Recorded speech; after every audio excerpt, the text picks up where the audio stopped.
Ted Kaczynski is yet another lone nut who pleaded guilty to spectacular crimes without a trial and had his case closed on the day the investigation should have begun in earnest.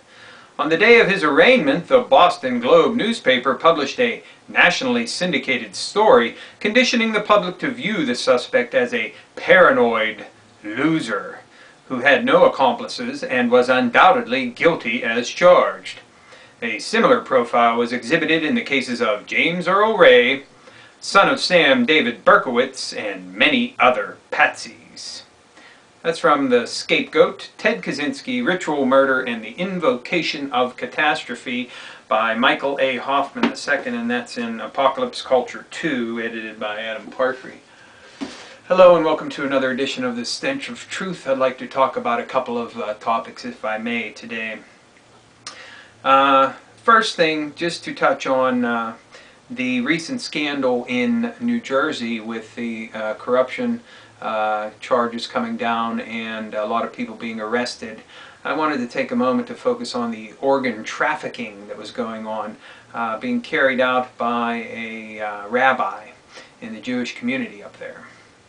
And, you know, looking in the news and looking at blog sites and things to try to get a handle on where people are at on this issue, and it strikes me as rather odd and disturbing that some blogs that I've looked at in the Jewish community are attempting to justify this sort of activity by saying, well, it should be legal to do this and you should be able to, you know, get an organ if you need one, rather than waiting on a list. You should be able to buy one from somebody.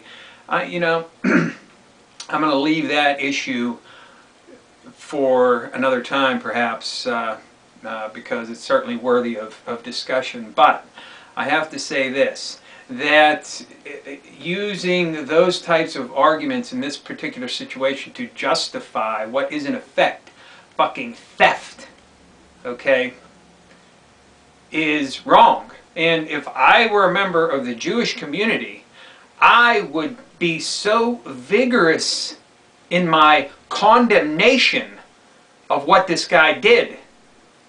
I wouldn't waste one fucking sentence on his behalf. And I would be very quick to distance myself from this monster, rather than what I'm seeing, and that is pathetic attempts at trying to make it seem not as bad as it is, or to justify it in some way. And I think that is fucking wrong. Now, whatever you think about, you know, your personal right to sell your organs or whatever, that's fine, okay? But look at what happened in this case. Here you have a fucking thug who would hold a gun on people if they had second thoughts about giving up their fucking kidney, to which he might pay as much as $10,000, but which he would sell for at least $160,000. Now who's the one getting fucking ripped off here? Here's a guy losing a fucking kidney, getting 10 grand, and the broker, the guy holding the gun on him, is pulling down almost $200,000 fucking dollars. You want to tell me how that adds up to anything but fucking theft? And a total fucking monstrosity? Give me a fucking break.